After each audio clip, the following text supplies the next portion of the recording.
So hey everyone, preparations are still underway for Star Trek Las Vegas. I not too long ago made reservations for our usual Thursday night dinner. We like to go to a particularly nice restaurant for a really good meal to kick off the convention. And we have decided this year to go back to Giada's restaurant at the Cromwell because we had a really good experience when we went 2 years ago, and it was really just a stellar dining experience. So we're gonna do that again. I was trying to find a new restaurant every year, but finding one that was fitting the criteria that I was looking for was proving to be a little difficult. I mean, so far I've enjoyed all three of the ones we've tried before: Hell's Kitchen, Amalfi, and Caesar's, and of course Giada's restaurant. But when nothing jumped out at me, we really kind of liked Giada's restaurant, and I know that the meal I had was good enough to take a picture of, so it's definitely something I would like to maybe have again or try something different. I mean, we'll see what happens when we get there, but I've made arrangements to go, so I'm looking forward to it. In writing news, after a somewhat difficult period of a couple of weeks or so, I think I've finally got an idea for how to proceed in the last two chapters that I've been working on. I had an outline, I had a plan, but as I was writing it, stuff just kind of kept coming up, and I kind of kept making adjustments and then redoing some of the scenes because, I mean, some of it was fine, but for example, I introduced a character that wasn't in the original outline, and their role changed about 3 times as I was trying to figure out how I can get this information to my characters and sort of continue what I was trying to build up to at the end of Act 2. And part of the difficulty was figuring out exactly how they were going to get this information, because the original plan, which seemed like a good idea at the time, kind of didn't feel like it worked as well when I actually got to writing it. So then I kind of had to come up with the plan B. And after a couple of false starts and attempts to try and rework the chapters, because it was like 2 interrelated chapters, I finally think I have something that works, at least well enough to move on. So I'm going to do that and try and see if I can finish up Act 2 in the semi-near future. I mean, so far, I think I like what I have for Act 3 and Act 4. There may be a little refinement needed, but I think it'll be a good journey, a good experience, and we'll get into that a little bit more later. But insofar as things are going on Winterfall 2, titled Winterfall Cold Front, I am really liking where it's going. I think it's going well. I'm doing in the first one, I mostly focused on one single point of view because it really kind of suited it. But in this one, I'm finding that there are certain parts of the story that I'm using more than one POV just because you can't. Some of the characters are just not where I need them to be. So I've been using a couple of other point of views, which I think have added to the story. So, I think it'll work pretty well. Let's see. I mean, I know that I know what I'm gonna work on for the next few months anyway. And then when I finish that, I will probably try and finish a couple of projects that are like 75% done. They're kind of in limbo, but one of them needs a final short story, which also kind of means I need to sort of work out what I'm planning to do for the Blue Moon sequel, which has kind of stalled, but really should have been done a while ago, and it may be my next project, or if not my next project, possibly my next project after that. I'm going to have a bunch of things that I want to do, but the question is, in which order I'll actually end up doing them, because my original plan kind of, went into the toilet. So I'm trying to basically starting from almost zero, not completely zero, but I'm starting with a lot of stuff. Some of the work that I previously completed doesn't really sync with where I want to go anymore, so I'm kind of reimagining most of what I'm doing to sort of fit this new criteria, which sort of, at least in terms of how things are going, seems sustainable, seems like it's headed in the right direction. So at least this way, it should be proceeding in a forward direction. So in video news, it's probably going to be a relatively light day. I'm obviously doing a vlog like I do every time I sit down. I'm going to finish the editing for the Rafts review, and I'll probably make it available to watch if he wants, long before its public release or even its Patreon release, because I work months and months and months in advance. It probably won't come out until 2024, to be honest, for public. But as far as other things, I may do the audio for Act 4's video, but I'm kind of just going to wait and see how I feel today, just because I kind of want to have a light day today and maybe not do a whole lot. But, you know, as long as I at least finish one video, which all I really need to do is the editing on the Rafts review, then I will have satisfied my requirement for keeping up with what I need to do. You know, if I finish the audio for the review, that's great. If not, I can just do it the next time, and so on and so forth. So, books I'm reading. I have taken a temporary break from complete Red Vixen Adventures, mostly just because, I guess, like with anything, I want to kind of space it out a little bit, and also, you know, reading too much of the same stuff in a row, kind of, at least for me, it kind of, I want to be able to enjoy it. So I'm taking a break, reading a Star Trek book for a while, because I haven't read one in a bit. And I'm still working on Scars of the Golden Dancer, and I'll talk about both of those relatively quickly here. As far as More Beautiful Than Death, it's a storyline set in the Kelvin universe. It's written by David Mack. And I have to say that I'm very impressed with, as I always am with David Mack, but particularly in this case, it's like he's written for so many different versions of these characters, and it impresses me how you're able to feel the tone of the Kelvin cast as opposed to the Strange New Worlds cast or the original series cast or any of this. You know, all these different versions of these characters, and it's, you know, he's able to take what was provided in the three Kelvin films and just kind of build on how this would have affected each of the characters. Like the Spock that we're looking at here is not the same Spock that Leonard Nimoy played. You know, we're looking at the Captain Kirk that came out of the 2009 film. We're looking at, you know, 17-year-old Chekhov. We're looking at Uhura, who's dating Spock. You know, all of these factors that are different, you know, from what the original series was. And it's one of those cases where this parallel universe is kind of going well in that it's branching very differently from the original. So I think it's really working out pretty well. I mean, so far it's not exactly what I would call my favorite Star Trek book. I think it's still has yet to win me over. It's, let's see, I know I'm about at least a third of the way through the book, and I wouldn't say I dislike it. I mean, I'm impressed with the feel, the Kelvin feel of the story, but there are some elements about it that don't thrill me, and I don't yet exactly know where they're headed with it. So I haven't yet concluded whether or not it's a book that I would recommend yet or not. I mean, I'm enjoying the read so far, but at least right now, anyway, I haven't gotten over my initial hesitancy as to whether or not this is going to be a book that I'm really going to just recommend, because usually David Mack books with me are almost always a win.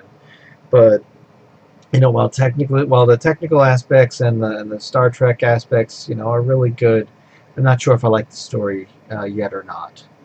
But, you know, also Scars of the Golden Dancer. I am 75% of the way through the book at this point, and I'll say that I like it, that it's been an enjoyable book, but I kind of feel like Acts 2 and 3 perhaps have kind of felt a little slow. And I mean, it's not like I necessarily need like an adrenaline-packed thrill ride or something, but, and my view of this may change when I've completed the book, But I don't know. So far, it seemed like Act 2 and Act 3 was a lot of words to not accomplish a lot in terms of story development. Now, I know that sounds like a negative, and I'm not really necessarily at this point criticizing the book because um, I don't know. I mean, it's not like I came into it with any expectations, and it's not again like it needs to be an action-packed thrill ride. When I read Rafts, I knew it was going to be like a relatively leisurely paced story, but and I was not feeling like I needed like anything extra from it. But with Scars of the Golden Dancer, I kind of feel like there's a lot of waiting. That there's a lot of I guess it seems like it's a little less of an active story than I had kind of expected for a longer piece. And I don't know. I mean, I like the characters. I think that the book is pretty well written. I'd like to see where it goes, and right, but at least right now, anyway, I kind of feel that X2 and X3 are a little slower than I think that would have been ideal for me. I would have liked perhaps a little bit more momentum in, for the second act to ramp up rather than just sort of be reacting to things like I sort of feel like Acts 2 and 3 have been so far. Now, obviously, as with many books, the ending is the key. We will see how that fills into things. I mean, the character moments are great. It's like the character interaction I like. I like a lot of the characters. The setting is interesting. But it's just, I don't know, I kind of feel like it needs more of a punch. Um, let's see, what else is there to say about it?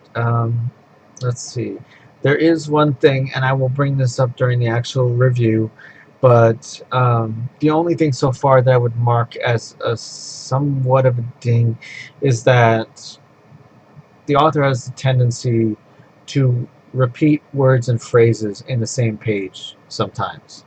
And I mean, I've done that once in a while for effect, but in this case, it kind of feels like it detracts from the story. It kind of takes me out of the flow for a moment. And now, this is not necessarily a critical issue. It's not a deal breaker, but it is something that I happen to notice when the same word is reused multiple times in a short span. Particularly because I look for it in my own writing, and also because of the fact that at least in two separate occasions during Act 2, I noticed that a very similar phrase was reused twice in the same page, and I kind of feel like when you do that, it detracts from the impact of one or the other. I kind of almost feel like it was, and I might say this again in my actual review, but I kind of almost feel like the author was debating whether to put it here or there, and ended up leaving it in both places, whether intentionally or because they didn't remember to remove it from one or the other. But it just doesn't have the same impact when you read it, and then you read it again, and then you think, did I just read that? So, again, just something to pay attention to. Um, and that's really my only comment on that as far as that goes. But I'm looking forward to reading the final act, and when I do, I will draft up my notes, and I will do a formal review for it like I have for most of the others, and we will see what my final impression ends up being. I mean, so far it's been a good book. I'm definitely satisfied having read it. Uh, is it, well, we'll just have to wait and see. And once I finish probably a couple more books, I don't know exactly when, I will probably, I mean, maybe when I finish Scars, I will go read Red Vixen #4, because I kind of want to spread it out, but I might just read like a novella between other furry books just to keep it moving, because I have a stack of furry books over here that I want to try and finish. I still have to read Harry Wozniak's book. I still have a Kjell Gold book to read, and I think that's all I've got in my stack at the moment. I do want to read at least the first book in Tiberius Ring's trilogy that he released this year. before I decide if I want to read the other two in the trilogy, because I've never read any of his work before, so I don't know if it's something I'm going to enjoy. And obviously, I don't want to buy 3 books if I end up not liking the first one. So, we'll take it one step at a time. But that's the plan. I would also like to say that not too long ago, I finally went in and played Winds of Change, a video game by Claes, or Klaas, however you say it. I'm going to go with Claes just because I think it sounds better. I don't know. But, and apologies if I'm mispronouncing that. But I do also want to say that it was something I didn't know if I was going to enjoy, but I really ended up liking it a lot, and it was fun. It was kind of, I'm not afraid to say that I actually rearranged my work schedule a little bit so I could go home and have time to play it. I would take a short lunch and go home early, and it was good. I think it could have been perhaps a little bit tighter, just a little. But overall, I enjoyed the twists. I thought the characters were good. The story was enjoyable. The voice acting was absolutely top notch. And I really enjoyed all of the different characters' stories. Now, I started playing without a guide, and I did eventually start to use one, but mostly just because of two things. For one, I kind of wanted to go for an ending where everybody survived, because I liked all of the characters, and I really didn't want any of them to die. And I really just kind of enjoyed flirting with everybody, because this is, I guess, one of those things that, it's like when I was playing the game, it's like I knew there was a relationship system and that you could have romances with any of the characters. But then I had an idea. It's like, I wonder if I can romance the entire party simultaneously. So then I decided I was going to try and do that. And amazingly enough, I'm impressed that the game lets you, because it's like, being in a relationship with in some games, if you're in a relationship with one character, it affects your relationship with another. And of course, it's kind of like you do something that you can't make everybody happy. It's like Star Trek Resurgence. If you played that game, or if you know about that game, it's kind of like a similar story-driven adventure, and any of the decisions you make usually makes one person happy, but it makes one person upset. And I was thinking maybe it would be the same here. And it was the case where it's like I was playing Star Trek Resurgence, and I made a decision that sounded like a good idea, but it ended up making one of the characters that really liked mad at me, and our relationship just never recovered, which annoyed me because that wasn't how I wanted it to go. But particularly with Star Trek Resurgence, I just kind of wanted to let the ships fall where they may and experience the story without any idea of where it was going. So it kind of disappoints me. It's the only thing about the playthrough that I feel like I didn't do what I wanted exactly, because I thought I was trying to follow the Starfleet way, and I ended up pissing off somebody that I really liked as a character. So now, at some point I may play it again, but it's probably going to be a while because I really want that memory to fade a little bit. But back to Winds of Change. It's like I really enjoyed all of the characters. It's kind of given me some thoughts about what I might like to do, because I'm still trying to rebuild some of my other projects. I've decided that I might try and just rebuild all of my notes from scratch. I know some of the plot elements that I want to keep, but I think that the plotting software that I use now has helped a lot in terms of keeping everything compartmentalized, in terms of keeping track of everything. It's like I can have all my notes in the same program. I can have all of the different things right in front of me. I can change scenes, and it's like I don't have to hunt for things, so it'll make things a lot easier to plan out my stories and keep them solid, and not, avoid one of the problems that I used to have, which was just like finding a critical flaw and thinking it was a deal breaker, and then just having to scrap everything, and I can't keep doing that anymore. But back to Winds of Change. It's about 17 hours. It was a really interesting game. I know it's on Nintendo now as well, and I really had a good time. I saved frequently. I think I filled 9 of the 10 save pages that they offer you with different save points. Just, saving fairly frequently, just out of the different pieces, and I kind of like it because I can go back to different parts and revisit some of the story that I want to see again. Like, I watched the ending not too long ago just because I wanted to see the ending again. And I mean, a lot of it really felt very good. It's like the emotions really that it brought out were just a fantastic experience. It's like a lot of it really just brought me into the story, and I just can't say enough positive about the game. So I have to say that Clace did an amazing job. That it was a really good story, and if he ever does anything like that again, I would totally like to participate if they need anybody for something. Um, I know he's working on something that's coming out soon, Coma Revi or something, but it's not quite the flavor that I was going for. I'll probably check it out and I'll probably experience it, but it's like I have a kind of vibe for things that I want to be in, that I want to be involved in, and if he ever does anything like Winds of Change, absolutely I would be interested in supporting that project, even if it's just monetarily. But I will say that it was a fantastic game. If you haven't played it, I recommend it. And when I was playing through the story, I really was able to see like how some of the decisions you made, result in what happens later on. And it was an interesting game, which I had a lot of fun just exploring all the nooks and crannies and pretty much trying everything. And it's one of the few games where I've actually gotten all of the trophies because I wanted to get as many as possible. I mean, didn't set out to get all the trophies, but especially once I started figuring out what I needed to do, I went and got them all. And I mean, it really kind of just inspired me. It kind of really gave me a good feeling having played it. It was something that I am torn because it's like I'd like to play it again, but I don't want to oversave any of my saves because it was just like, I want to. I mean, on the one hand, it's like I don't think I would change anything. I don't think I would do anything different.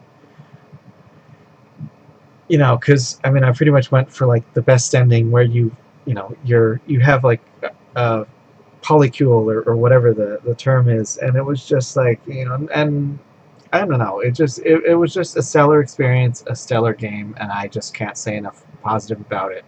Um, let's see. The only other thing I'd like to mention is that I would like to try and uh, figure out a project schedule. I have a few planned projects that are on my list. A lot of them are in states of barely being touched, um, mostly because in two parts I'm trying to get everything I already have that I can salvage and put it in the right place. That I want to also figure out, redo some of the plot lines for some of these, not necessarily from scratch, but to get everything into a single coherent approach.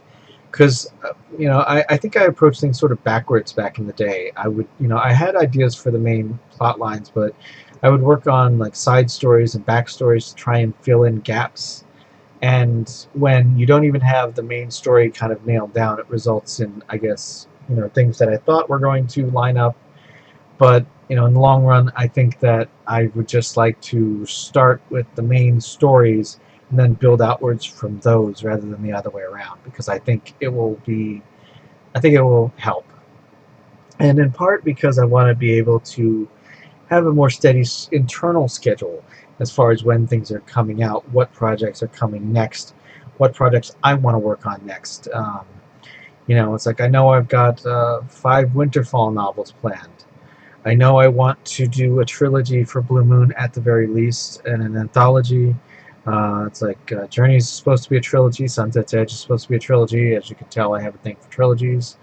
Um, Lauren's project has just completely been re-evaluated and still is in the process of being re-evaluated.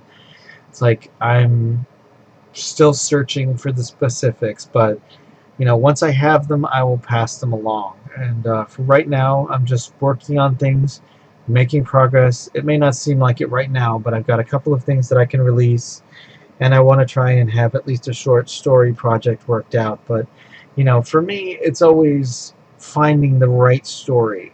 I put a lot of thought into everything I do, and I kind of want if I come up with a short story, I don't want it to just be because I can write a short story, but I want it to be because it means something for either one of the characters or for the world, or just that it adds up to the greater whole and contributes and kind of all just builds. It's like, and I really want any of my stuff, when you experience it, to be just that, an experience. And I would really like it to be something that leaves you with more than you came in with. And maybe that's something everybody says, I don't know, but it's something that really means a lot to me. And it's something that I'm hopefully going to work on a lot more going forward. Well, I guess that's it for now. I think I've rambled long enough, but I will talk to you all in a few weeks. Catch you later.